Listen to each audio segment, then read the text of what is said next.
Okay, welcome from one Milwaukee superfan to another. I've gone through the process of unboxing, I think almost every. I left off some of the really big impacts and some of the big tools, but I unboxed the vast majority of all of the fuel tools, all the base tools, all the brushless in-between tools. So I've gone through an exercise of just putting hands on all the tools. And I get that I'm not a carpenter, I'm not a tool manufacturing expert, but I am a super fan, and I am pretty good at spreadsheets, and I'm really good at shopping. And so what I'm hoping to accomplish by going through this pretty significant project and this really robust catalog that Milwaukee now has is to provide the world with maybe a little different take, and I'm hoping some significant value. And this video will be likely a deep dive, very similar to, or very similarly with the other tools. And so I'm going to do this on the impacts here today, these 4 specific tools, with a heavy focus on the 2 new compact and mid-torque. And then we'll dig deeper into some of the other tools as well, some of the, the ratchets and hand tools and some other things that Milwaukee makes as well. This video will likely be, you're able to look in the right-hand corner, but I think it'll be pretty long because we're going to deep dive as much information as I have to date. I'm going to sort of regurgitate here and talk you through what I'm thinking and what I like and don't like as a professional shopper. And so, again, my take is a little different than an auto mechanic, even though I do wrench on my cars. I don't do it every day. So this video will also include some cutaways to Eric, who's the Milwaukee product subject matter expert on automotive impacts. He is the project team lead. He'll introduce himself in this video. We'll be referring to some of the PowerPoint slides that they've given me, and I want to talk through your different ways to buy, to also get some insight from Eric, and then we'll also grab these tools. I'm going to pull my GT4 in here and do a couple of quick little tests to show you, how they perform and how I would use them. So let's dig in. So one of the things that was really confusing in the very beginning, when I first got these, Milwaukee has 26 different impacts, what they would refer to as an impact. They have right angle impacts now. They have some stubbies. They have some big heavy duty tools. They have some 1-inch, and the impact list is one of those things where you probably want to consider getting a few of them, but I don't think they become redundant. So you get too many of them and it becomes kind of useless. And so for those of us who can't get all of the tools, who it's just not practical, I'm going to hopefully share some insight onto which ones. And oh, by the way, that 26 is only in the fuel line. There's another 20 or so outside of the fuel line, the brushed line, and then the sort of in-between brushless non-fuel line. So it gets pretty complicated. So what we're going to work on here today is we're going to talk specifically about, this is the new compact torque, or compact impact they call it, and then mid-torque. So this is the 550 foot-pound mid-torque, which is now I can very easily say this is my favorite tool in the entire Milwaukee lineup. It wasn't in the previous generation. Then we have high torque extended anvil. Because the anvil is extended, it doesn't have quite as much output as the traditional high torque impact, which I have the protective boot on. So let's talk a little bit about the, I've had a transition. My favorite tool was the high torque extended anvil. Right, because the most common tool I use is pulling lug nuts off in my garage, and Porsche or BMW or whatever. And that's changed in the last few months because I felt like the mid torque and the compact torque didn't have enough juice, if you will. It could get my lug off, but I felt like I was hammering on my, bouncing off my lug, damaging the finish of it. And so until now I think the mid-torque tool is now my new favorite. So what is the difference? What happened to, obviously the size has shrunk, on the compact and mid torque. But I think those two now become an absolute necessity. And for, I think, most people, the high torque stuff, it won't be obsolete, but much, much less commonly grabbed, because I mean, they weigh 6 or 8 pounds versus 2 or 3 pounds. That's a significant difference. What happened to the new tool? And then talk to me a little bit about the nut busting torque versus regular on the new tools. What happened to make them now, well, my favorite tool? Yeah. I mean, at the end of the day, it comes down to getting feedback on our original solutions and how can we improve? How can we solve the frustrations? What are the critical things that technicians want for their work in the shop? And the feedback was, hey, let's get a little more power out of the compacts. Let's get a little more power out of the mid torques, but we want them smaller. And typically that's very difficult to do. You're asking for more power yet in a smaller package, right?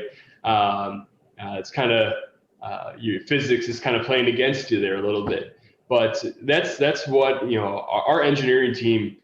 They are incredibly talented, and they're able to do things that are kind of unthinkable at times.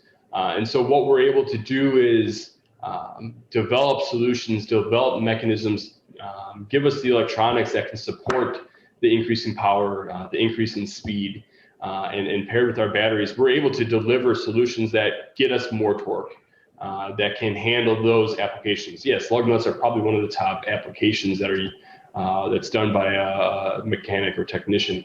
And so we realize that probably the mid torque is that best solution for 95% of the technicians that are out there. There may be somebody that's severely over torqued a lug nut previously that just went to town on it with a high torque, right?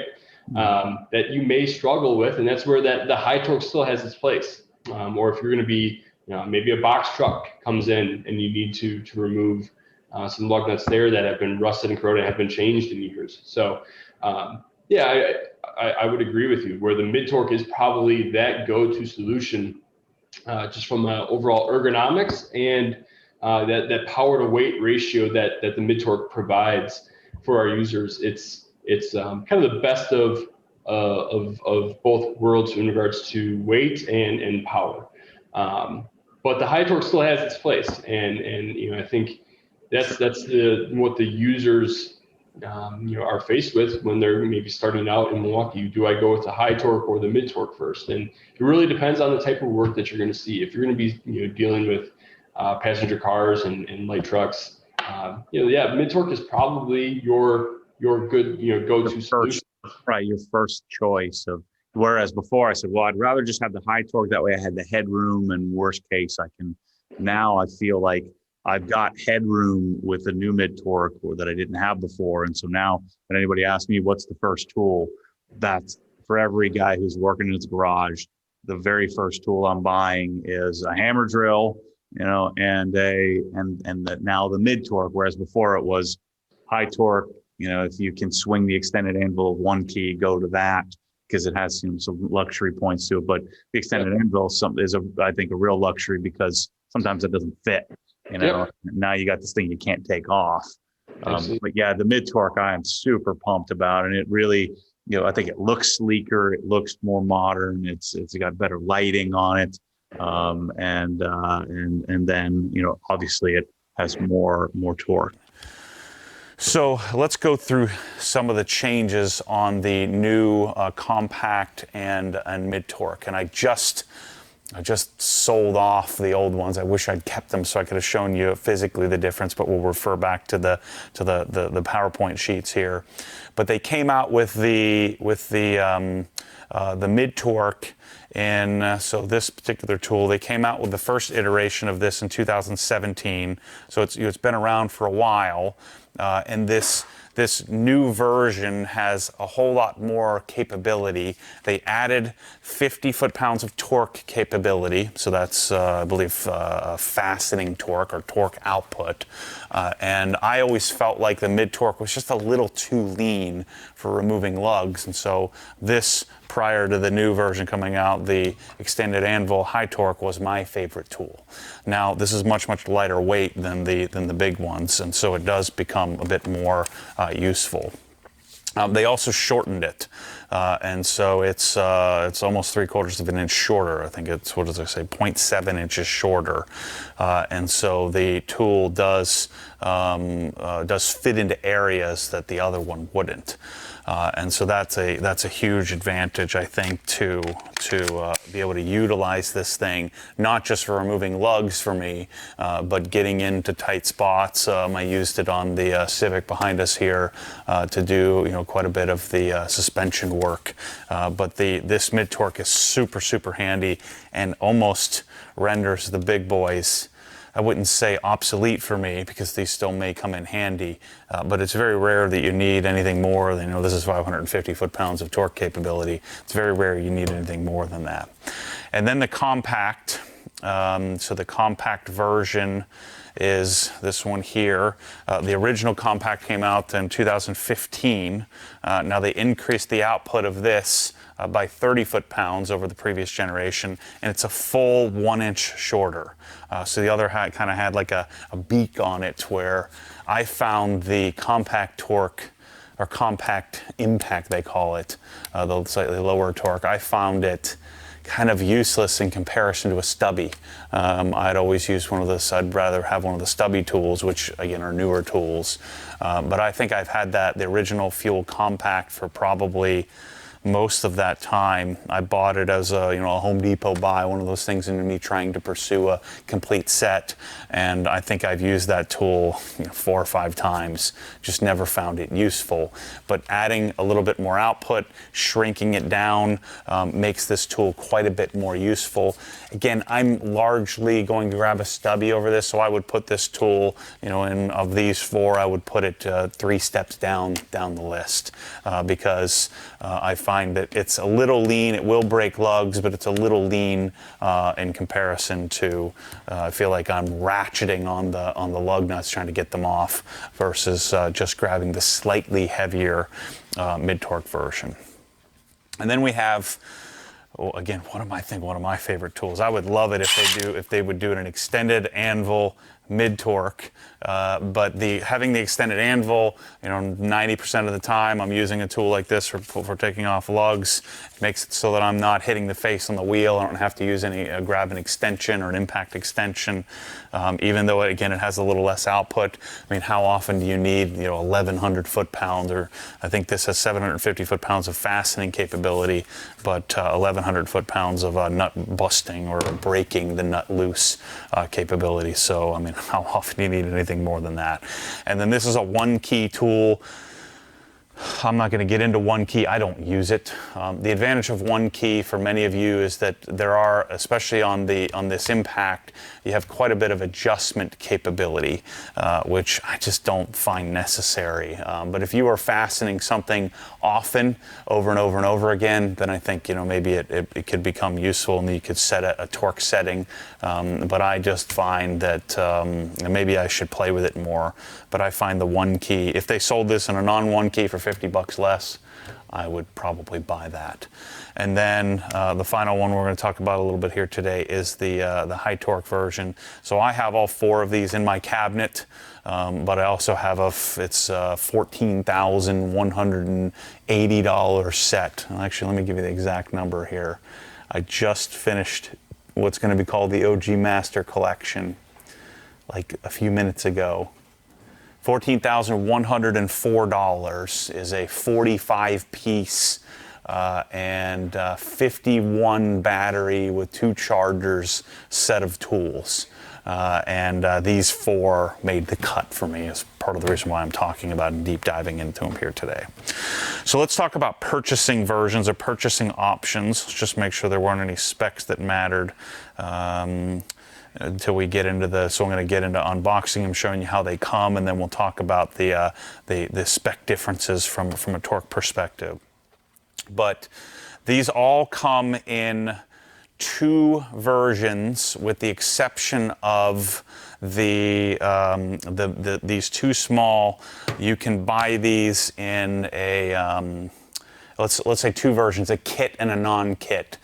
With the exception of these 2, come in 2 different kit versions and a non-kit. We'll kind of get into the pricing here as we work through. So let's start with compact and work our way up. So the compact comes in a case in the kit, and the compact kit costs, let's see, in 3/8 or 1/2 inch, cost 369 bucks. So you can buy this with a 1/2 inch anvil. That's what you call this thing for all of you lay people. I didn't know what to call this when we first unboxed it, but the anvil, and then you have two different versions. You have a pin detent, meaning you have your traditional pin like you have on your ratchet, and you have a friction ring. And the way Milwaukee classifies it, and it makes a lot of sense to me, is that if you're not often removing your socket, then you would want the pin detent. So if you're using the same socket over and over and over, if you're at a tire shop and you have a 19 millimeter on there 24/7, then you would want a pin detent. If you're like me and you're swapping sockets over on working on a project with different size nuts you're trying to break loose, and bolts you're trying to break loose, then you would want the friction ring. Even though the friction ring is a little annoying to get it lined up, getting the pin detent off, you need to get like a pick tool and push the pin in order to get it off. Friction ring versus a pin detent.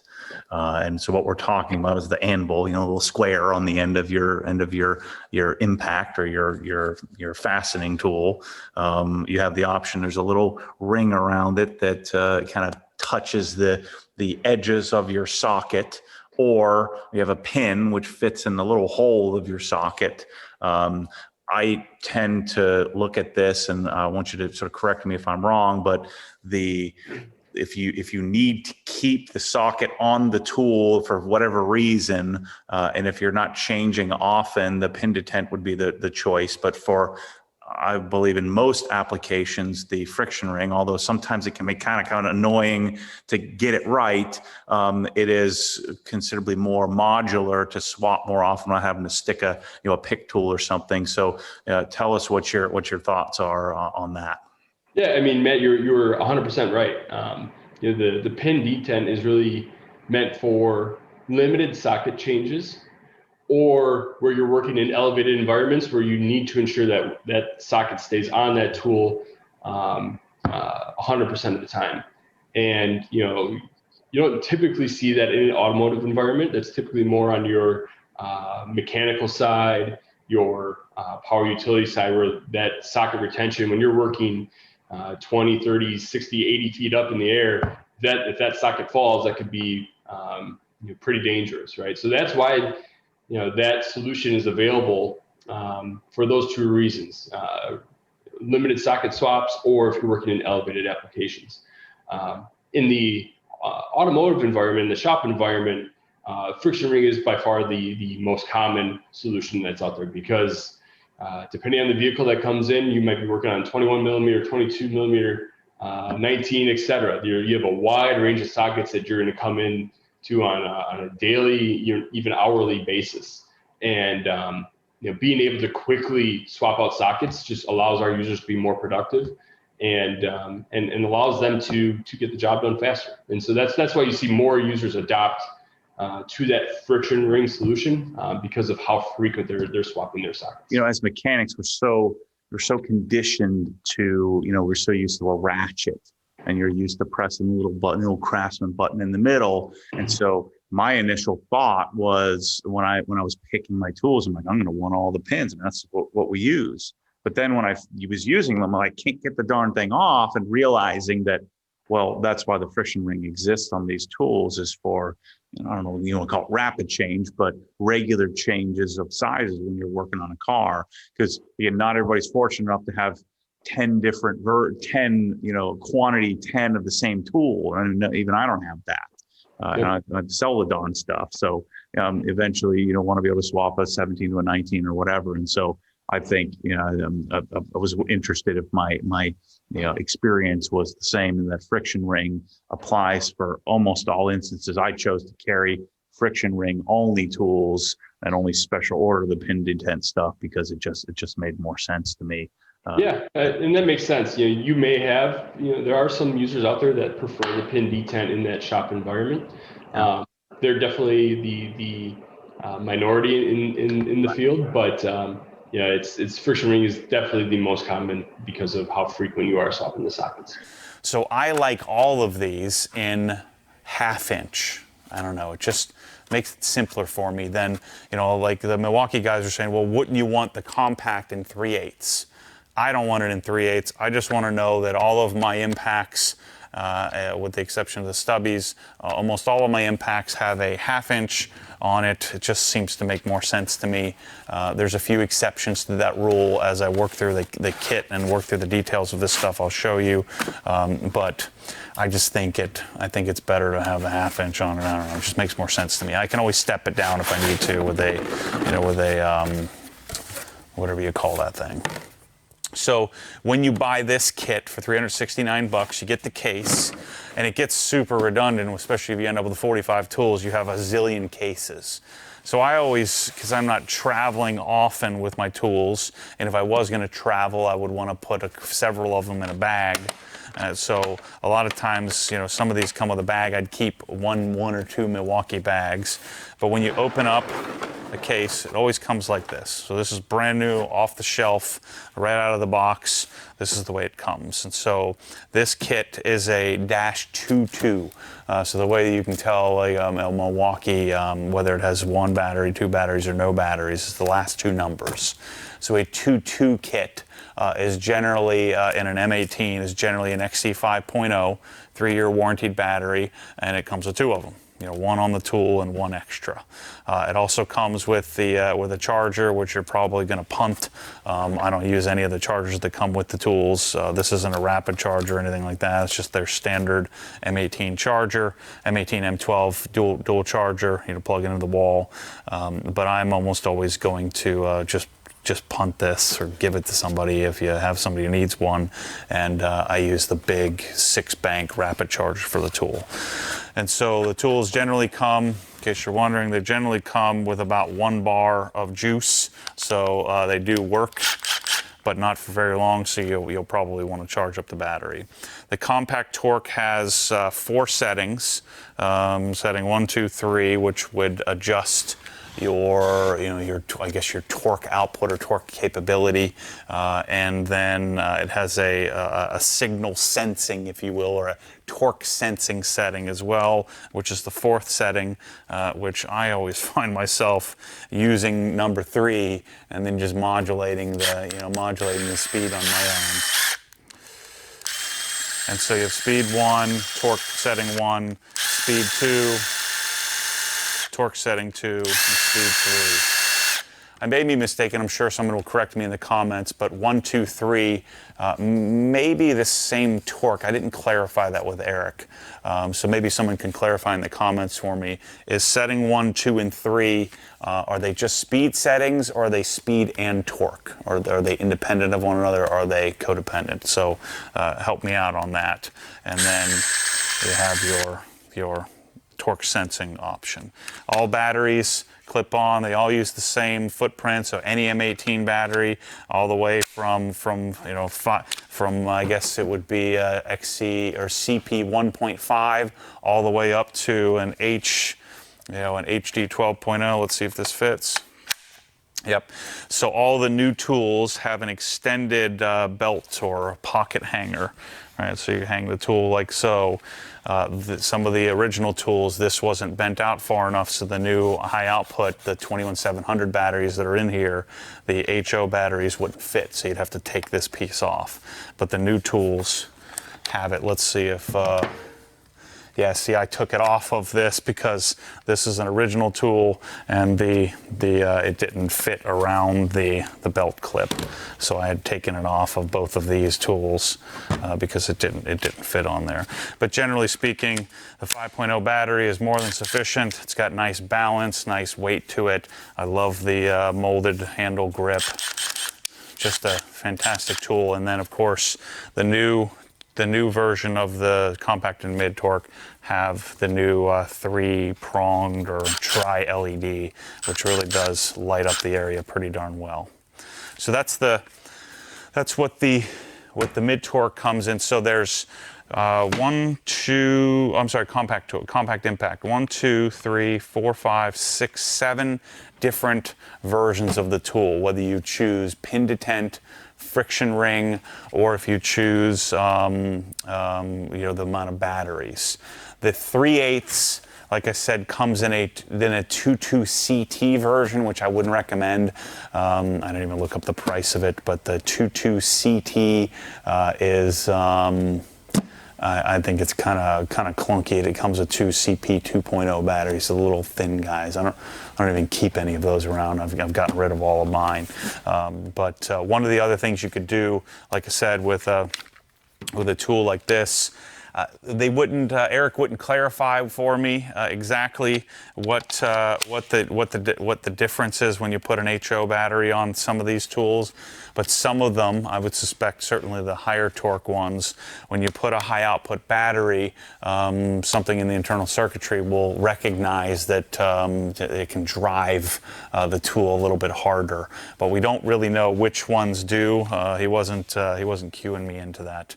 What's Milwaukee's stance on, there's there's been some guys on YouTube and stuff that test this, and there's like this, urban legend that if I take my certain tools, I can take an HD battery and put it on that tool and it will give me greater performance, greater torque. I bet you guys know.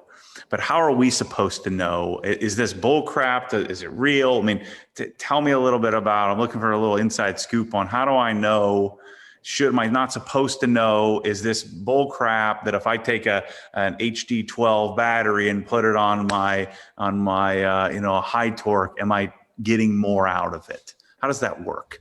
Yeah. I mean, the short answer is yes, you will get a little more torque as you put higher capacity packs on our impact wrenches, and the reason being is you have more power, you have more coming through the tool that the tool can take advantage of and give you just a little bit more. Now it's not a substantial amount.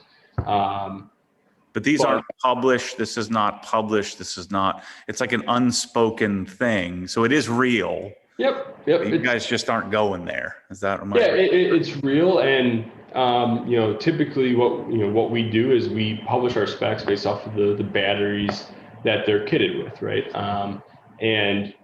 So that's what we provide is that level of data. Now, yes, you'll get a little more torque, but every tool is a little bit different as to how much it'll give you, but. How do we get me that list, and so I can publish it and have an inside scoop on. I want to know model numbers, and I want to know which battery goes with which tool, where I can, think about all these car guys, like we want to put an intake on so we can get 12 more horsepower out of it, and then I put a different pulley on. So I want to know how can I modify all of my tools within. I suspect I'm not going to get that, but I'm going to keep asking for it.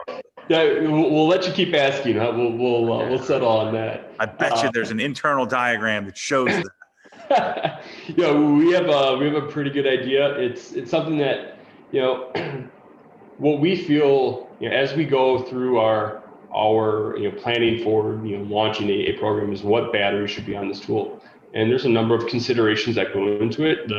How much torque does the user need? How much runtime do they need? But also what is how much weight are they willing to accept based off of the usage?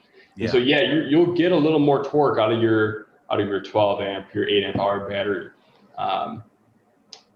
but that comes with sacrifices again, right? And those trade-offs. So what we feel like and why we come out with certain kits is, hey, this is the best combination of performance and ergonomics for the users that we've developed this for, and that's why we hold true to those numbers. That's what we recommend using with power to weight ratio is, and then there's a recommended performance, and depending on what you're doing, on whether or not it would benefit you even to veer from the the recommended setup.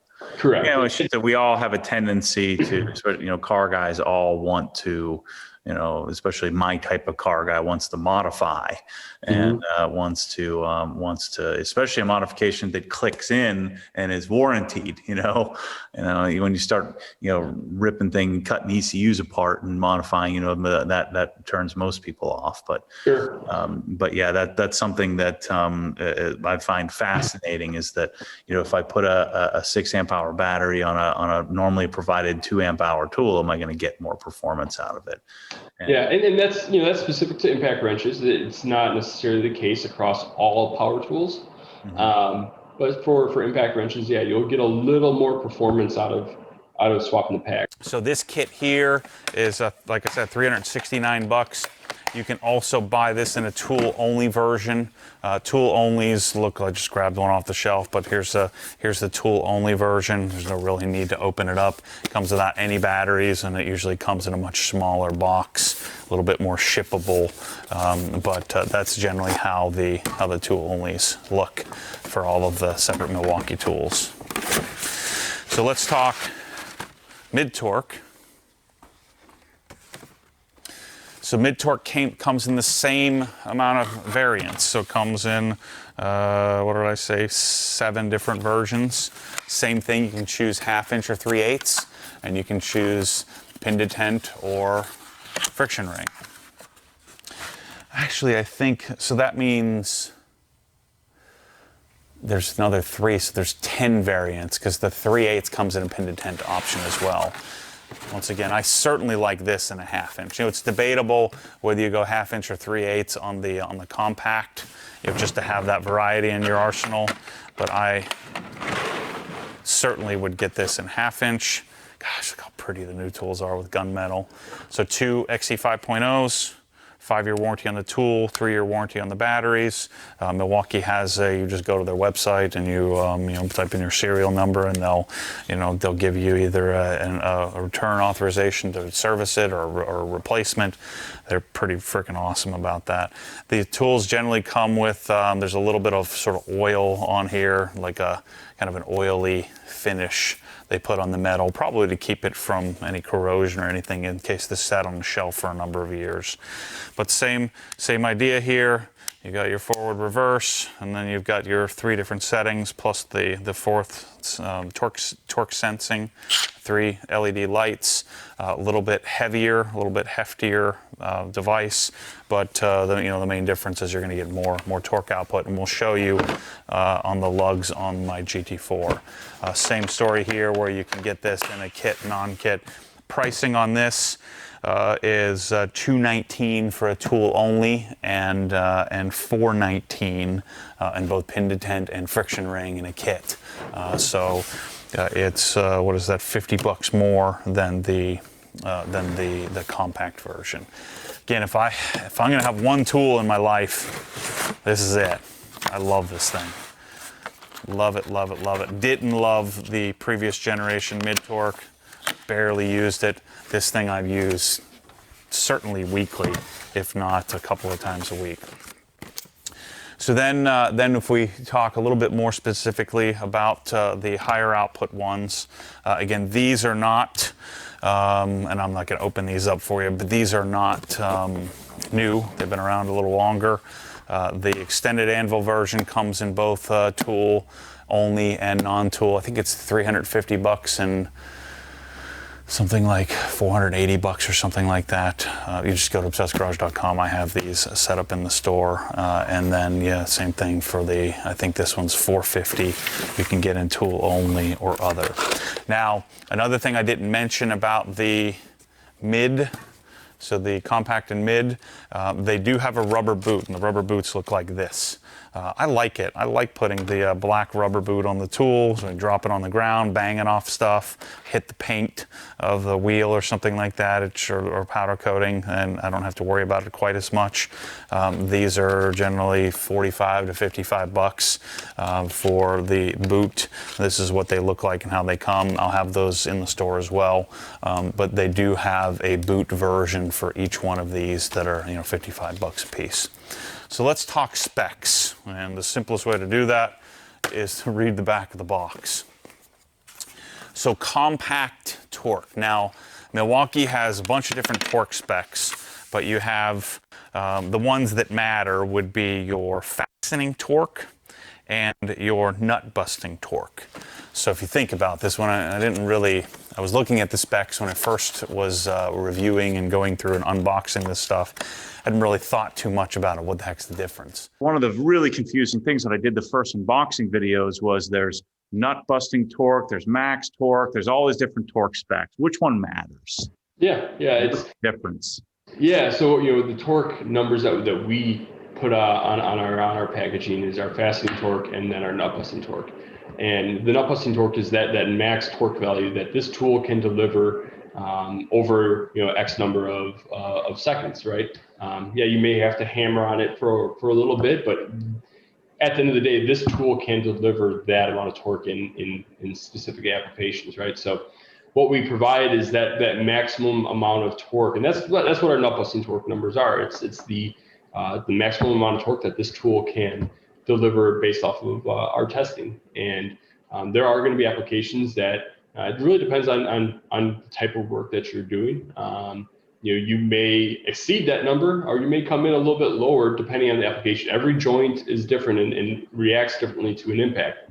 But what we provide is really that max torque based off of our test results, and that's what we call the nut busting torque. And it was almost like a trade term when we first started out in the industry, 10 years ago or more. We kept hearing, guys in the shop talk nut busting. I want that nut busting torque, and so that's why we use nut busting. It's almost like a trade term that we were hearing on a regular basis in the field. So. But this in both 3/8 and half, same output. The compact version has 250 foot-pounds of fastening torque and 250 foot-pounds of nut busting torque. And this weighs 3.9 pounds. So that's how much this weighs. The one thing I hadn't checked in our previous videos was what are they referring 3.9 pounds? Let me grab my scale and look at that. Where's the douche scale? All right, I found the scale. So this was rated at 3.9 pounds. Let's see if it was with the battery or not. Give me some pounds, 64 ounces. Jeez, what kind of douche scale is this thing? 64.4 divided by 16. That's 4.02 pounds if you take this off. It certainly weighs less, 38.8. 38.8 divided by 16 will be 2.4 pounds. So I wonder what they're classifying, because that's a little over 3 pounds. So they're 0.1 pounds off. So I'm getting 4.025 pounds on the compact. So they are giving us a weight spec with a battery. And then the mid torque. So remember, it was 250 on the mid. On the compact. The mid is 550 fastening and 650 nut busting. And that's why I think this one does better for removing lugs. It has that extra, that extra output. I mean, you figure, Hondas, I'm generally putting lugs on at 90 foot-pounds. So this should be capable. And then, I'm generally fastening my GT3 like 100 and 105, 110 foot-pounds, something like that on my GT4. M3, same thing, around 100 foot-pounds. So this should theoretically, break it loose very easily. The problem is I find that, and we'll show you this, I feel like you're hammering away on the lug nut. It just doesn't have quite as much output. And so this one is 5.1 pounds. So let's see what it is in the real world, not on the spec sheet. We're 82.4 ounces.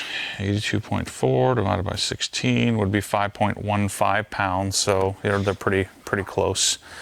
They may be measuring it with a slightly different battery or something. But you're a pound and a quarter heavier on this. I mean, that's a full pound.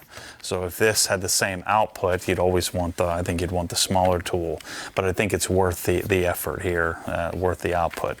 One of the things I was considering was, if you're going to be using this all day, what if we swapped over to one of the new high output CP3.0s. This battery weighs 21 ounces versus 25 ounces. I mean, it's only a couple of ounces, but you could reduce the footprint. I just don't think it's as balanced when you put that battery on. I feel like the tool is made for 5.0. So that doesn't really do much for us other than save us a few ounces of output. So then you have the extended anvil. This sucker weighs 118 ounces, 118.6 divided by 16, 7.4125 pounds. Now we're getting considerably more output. I mean, this is rated at, the ratings are on the side here, at 750 foot-pounds. So you're 7 pounds, so you're what, 2.3 pounds more.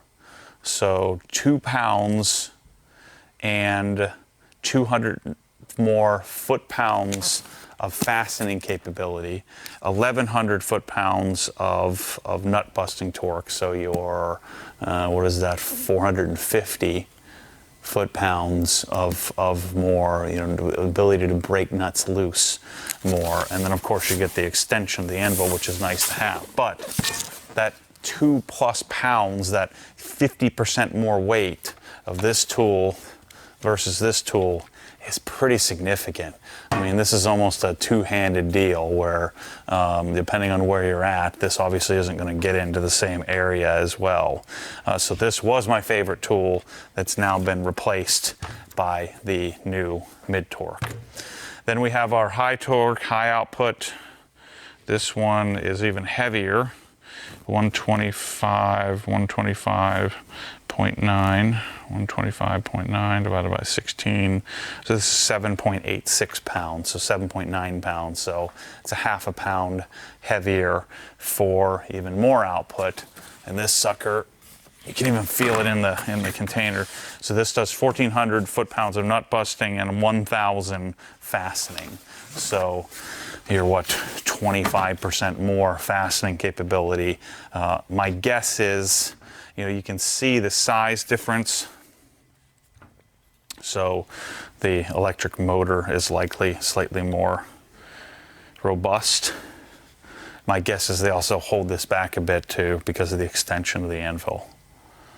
So, I mean, I find myself, you know, if you're at almost 8 pounds, what if I threw, I don't know that I'd throw a full HD battery on, but what if I threw a XC 6.0 or XC 8.0? That only adds a few ounces.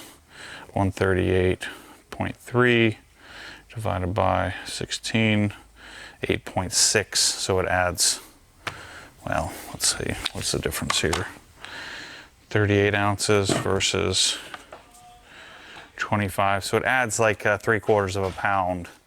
But if you're in this heavy already, I'm generally going to go with a 21700 type battery. These have 18650s, your traditional sized lithium ions inside, and these have a 21700, and you can see the size difference of the batteries here. It's a wider profile, slightly wider, and then of course longer. Fit more batteries inside of this. Because inside of here it looks like a lithium ion Duracell or Energize, or just a bunch of them in a row in a nice pretty looking sealed up case with some electronics to make sure it doesn't overheat. But the main advantage of using a big battery, we learned from Ben at Battery Innovation Committee. If you haven't watched that video, go check it out, where we dig into the battery types. You would have less heat. Less heat means better performance long term. All right, so let's show these things in demonstration mode. Now again, there are plenty of channels that have tons of torture tests and things like that. I just want to show you what I use these for primarily, and I want to see how well it does at taking off a lug. And so we'll go from weakest to strongest, if you will. I torque these. I think that the factory torque spec is 108. I set them to 110 foot-pounds with my click style sonic torque wrench. So let's just make sure they're all torqued properly here. And then we'll take one lug off at a time. Yep. So they're all at 110. I just tightened these off camera so they're all the same amount. We're not going to put any extension or anything on, so they'll all be equal. The extended anvil obviously has a built-in extension, and so friction rings are annoying at times, but they are better in that if you do the pin detent, then you're gonna have to get a little pick tool in order to pop the thing off. And so the friction rings makes it so that I can pull off and swap sockets often, but it is at times a little annoying to get off. So I'm gonna put them all on, I guess we'll put them all on setting 3, and then obviously reverse, and we'll take off with this. Now, this compact version, I find has to work too hard and kind of beats up my lugs, but you'll see here in a second. It takes a little bit of effort to get off a lug.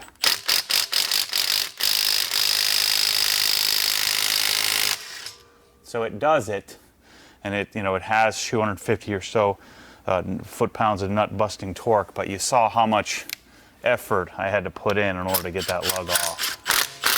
Too much. I think that's beating up the lug too much. Now the happy medium spot, I think, is this right here, the mid torque. Same setup, and I prefer these again all in 1/2 inch. And so let's take one off here. Same setting, setting 3. See how much easier that was? 2 little clicks. Whereas in the past mid torque, the previous generation, worked not quite as hard to get a lug off at 110 foot-pounds than the compact, but the previous gen was pretty similar to the output of that. Just had a really tough time. Now the reason why I always love the extended anvil is for taking off lugs. I think that in a perfect world, hint hint Milwaukee, if they made this an extended anvil, now we have something perfect. Because this sucker is it's darn near twice the weight. It's a lot heavier. It's almost a 2-hand tool. But notice how gentle you can be. I have this on the same setting 3. I can be super gentle with the lug. But it does still take a couple of clicks. I think probably the transfer of the extended anvil. Let's just make sure. Let's do these. Let's do another quick little run at these. Let's put these all on here. Okay. So let's redo that just to be safe, just so we can call it even. So.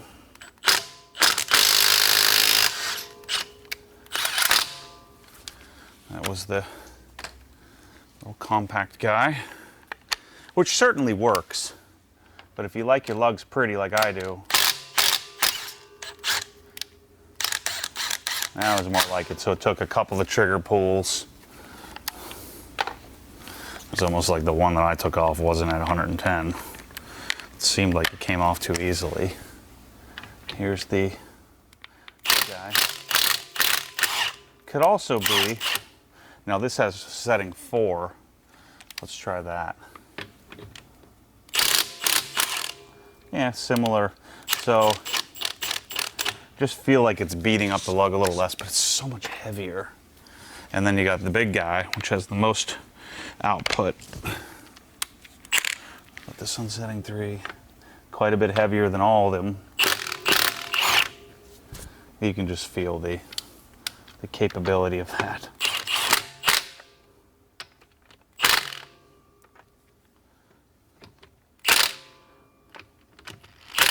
Man, the thing's freaking heavy. What is it like? What do we talk about? The weight of this thing was pretty darn significant. Imagine if you put a heavier battery on the thing. So I think this guy right here, put a CP 3.0 battery on it. the high output 3.0 battery, or just stick with the XE 5.0 that comes with it, and you got yourself a really awesome combination. So this again has become my favorite tool in the entire Milwaukee arsenal. So thanks for watching this. I plan on doing some more videos like this. We'll get better and better at them as I become more proficient and more educated on the products. We'll continue to bring in experts from Milwaukee on different tools, different accessories. Notice behind me I have a whole bunch of accessories set out that I've been working through to figure out how to support these products with different tools. The goal in the long term is to have a master collection and then have beginner, advanced, and ultimate solutions available for these, where they add up to the master collection, as well as supporting each product with various amounts of accessories. I'm going to work within the Milwaukee line first, and then we'll find some other things, like Milwaukee doesn't make router bits. They don't make Dremel tools. And then I'm certain there's some tools that they're not an industry leader in. So we're going to continue to work through this process of learning the product. And if you give me some time, I think I might just provide some value to the world. So these are some of the tools that I use the most in my garage, and taking wheels on and off, and my detailing pursuit. And I find that, again, you want this sucker. And I know they're on back order right now, but it does help me out a lot to take on these projects if you buy these from me and support the cause here. So thanks for watching. And stay tuned for more stuff. I think the next Milwaukee pseudo deep dive will be into accessories and getting one of the engineers that's responsible for some of the accessory tools on the line, so that we can learn more about it. So catch you on the next one. Thanks for watching.